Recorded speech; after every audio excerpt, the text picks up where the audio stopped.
Bon, Trial a cette expertise du contexte de la justice en République démocratique du Congo. Ainsi, Trial est partie civile. Vous êtes responsable du desk Trial. Est-ce que Trial International, c'est bien la prononciation? Oui, vous pouvez dire Trial ou Trial International à l'anglaise. Bon, votre méthodologie, la méthodologie de Trial dans l'identification des victimes, et Trial soumet des informations pertinentes aux autorités judiciaires françaises, comme le cas dans ce dossier de Roger Lumbala. Est-ce que ce point de vue de nous, journalistes congolais, est correct?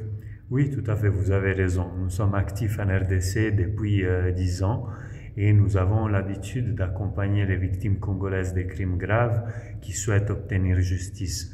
Donc nous le faisons de différentes manières, notamment dans le pays devant les cours et tribunaux congolais, mais dans ces dossiers qui nous intéressent ici à Paris, nous nous sommes constitués partie civile depuis 2021 et nous avons fait un travail de terrain avec d'autres ONG congolaises pour pouvoir récolter des informations, de la documentation, des premiers récits des personnes qui se disaient témoins ou victimes des opérations effacer les tableaux qui concernent ce dossier. Et toutes ces preuves-là sont dans ce dossier ici à la cour d'assises, non? Tout à fait. C'est ce dont la cour va débattre ces prochaines semaines. Le dossier est très riche. Cette semaine, c'est les ONG qui sont parties civiles qui sont en train de soumettre leurs observations à la Cour. À partir de la semaine prochaine, ça va être les victimes congolaises qui ont déjà quitté leur lieu de résidence en RDC, qui sont en voyage pour Paris, qui vont pouvoir livrer leurs témoignages. Et il ne faut pas oublier que ce dossier contient aussi beaucoup d'autres types de documentation, des rapports des Nations Unies, des documents officiels, des preuves matérielles.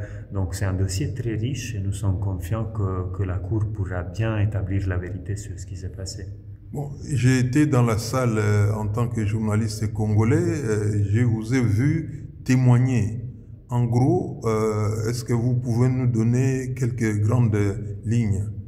Oui, alors nous avons essayé d'expliquer à la Cour comment notre organisation a pu travailler tout au long de ces années d'enquête, donc la méthodologie sur laquelle a reposé notre travail d'identification des victimes.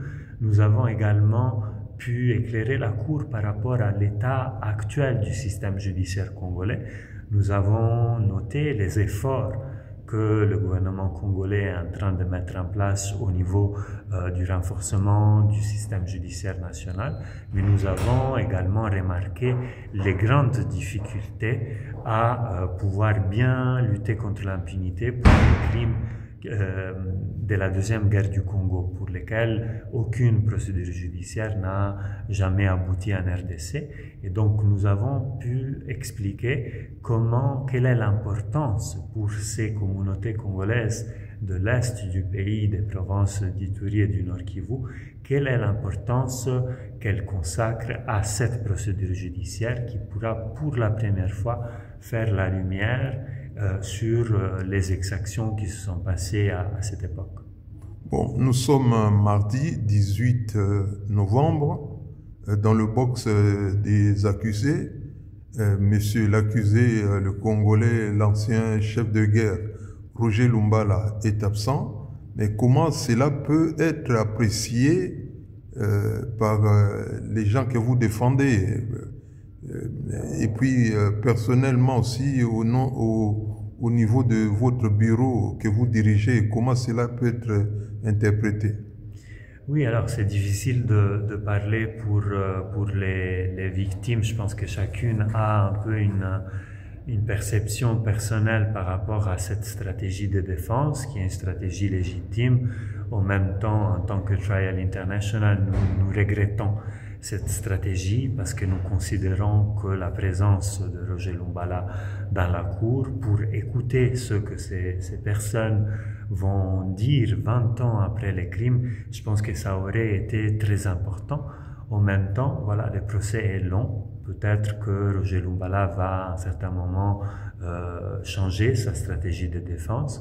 En tout cas, nous sommes confiants que la Cour va écouter ses victimes et pourra dire la vérité en toute indépendance. Et la dernière question, par rapport aux victimes congolaises, est-ce que vous confirmez que certaines victimes sont déjà ici à Paris? Alors, elles ne sont pas encore arrivées, mais elles vont bientôt arriver. Je vous remercie. Merci à vous. Comme ce procès concerne la partie qui se trouve dans l'est de la République démocratique du Congo, je vous dis Asante sana, c'est-à-dire merci en swahili. Asante.